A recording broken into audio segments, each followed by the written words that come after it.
எல்லாருக்கும் வணக்கங்க. நாங்கள் வந்துட்டு இன்றைக்கி வந்துட்டு எங்கள் அத்தை வீட்டு கிரகப்பிரவேசத்துக்கு போனோம் இல்லைங்களா. அவங்க அங்கே அப்படியே பிடிச்சி வச்சுட்டாங்க. மத்தியானம் யாரும் கிளம்பக்கூடாது, மத்தியானம் எல்லாம் சாப்பிட்டு போங்கன்னு சொல்லிட்டாங்க. மத்தியானம் என்னடான்னு பார்த்து எல்லாம் பிரியாணி செய்ய ஆரம்பிச்சிட்டாங்க. பிரியாணி செஞ்சு எல்லோரும் சாப்பிட்டுட்டு எல்லாம் ஃபேமிலியாக உட்காந்துட்டோம். எங்களுக்கு நாங்கள் கும்பல் சேர்ந்தால் எங்களுக்கு நேரம் போகிறதே தெரியாதுங்க.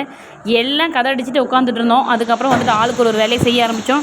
நாட்டுக்கோழி சாதம் வேறு ஒரு பக்கம், ஒரு டீம் வந்து ரெடி பண்ண ஆரம்பிச்சிருச்சு. ஒரு டீம் வந்து பிரியாணி செய்ய ஆரம்பிச்சிருச்சு. அந்த டீமில் வந்துட்டு பிரியாணி செஞ்சதை வந்துட்டு எங்கள் மாமாங்களோட ஃப்ரெண்டு மார்ட்டின் அண்ணன்னு சொல்லிட்டு அந்த அண்ணன் வந்து ரொம்ப சூப்பராக செய்ய ஆரம்பிச்சிட்டாரு. நம்ம தமிழ்நாட்டில் வந்துட்டு ஆம்பூர் பிரியாணி, தலப்பாக்கட்டி பிரியாணி, ராத்தோர் பிரியாணி அப்படின்னு சொல்லிட்டு நிறைய டைப் இருக்குங்க.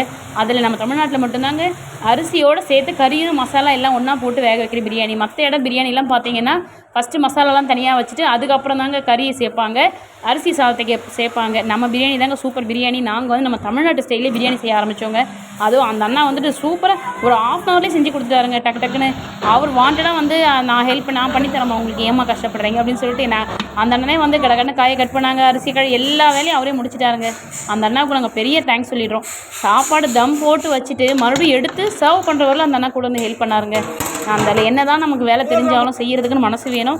அந்த மனசு அந்த அண்ணாவுக்கு ரொம்ப நிறையவே இருக்குங்க. அது மட்டும் இல்லாமல் மறுபடியும் தயிர் பச்சடிக்கு அவரே வெங்காயம், வெள்ளரிக்காய் எல்லாம் கட் பண்ணி கொடுக்க ஆரம்பிச்சிட்டாரு. எல்லாரும் கும்பலை கதை அடிச்சுட்டு அந்த அண்ணாவையும் ரேக்கிங் பண்ணிகிட்டு இருந்தாங்க. எங்கள் மாமாலாம் சேர்ந்து அப்படியே பேசிட்டு சிரிச்சுட்டு எல்லாம் விளையாட்டாக வந்து சமைச்சு முடிச்சாச்சு. சாப்பிட ஆரம்பிச்சிட்டோங்க. கரெக்டாக 1 மணிக்கு எல்லோரும் சாப்பிட ஆரம்பிச்சிட்டோம். சர்வ் பண்ணிவிட்டு அந்த அண்ணாவே எங்களுக்கு பிளேட்டெல்லாம் வச்சு கொடுத்துட்டாரு. எல்லோரும் சாப்பிட்டுட்டு உட்காந்து இன்னும் ஒரு 1 hour வந்து கதை அடிச்சுட்டு டீ எல்லாம் குடிச்சிட்டு வீட்டுக்கு வந்தாங்க. ரொம்ப சந்தோஷமாக இருந்துச்சு. இன்றைக்கி நாள் வந்து ரொம்ப நல்லாவே போச்சுங்க. இந்த மாதிரி நம்ம குடும்பத்தோடு சேர்ந்துருந்தோம்னா நமக்கு நேரம் போகிறதே தெரியாதுன்னு சொல்லுவாங்க இல்லைங்களா.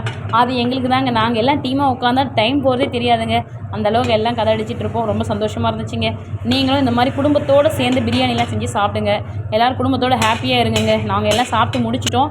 அப்புறம் என் தங்கச்சி பையன் வந்து பிரியாணி வேணான்னு அடம் பிடிச்சிட்டு இருந்தான். அவனை சாப்பிட்றான்னு சொன்னால் எனக்கு பிரியாணி பிடிக்காதுன்னு சொல்லிட்டு இருந்தான். ஏன்டான்னு கேட்டால் எல்லோரும் டயர்டாக இருக்குன்னு சொல்லிட்டு கோக் வாங்கிட்டு வந்து கொடுத்துருந்தாங்க. கோக்கு அப்புறம் கூல் ட்ரிங்க்ஸ்லாம். அவன் அந்த கோக்கை வச்சு குடிச்சிட்டு எனக்கு பிரியாணி வேணாங்கிறான். பிரியாணி எதில் வச்சும் அவன் சாப்பிடவே இல்லைங்க. அந்த கோக் குடிச்சிட்டு இருந்தான். அப்புறம் இது குடிக்கக்கூடாதுன்னு சொல்லிட்டு நாங்களாக அவங்ககிட்ட இருந்து பிடிங்கி வச்சுட்டோம் பாருங்கள்.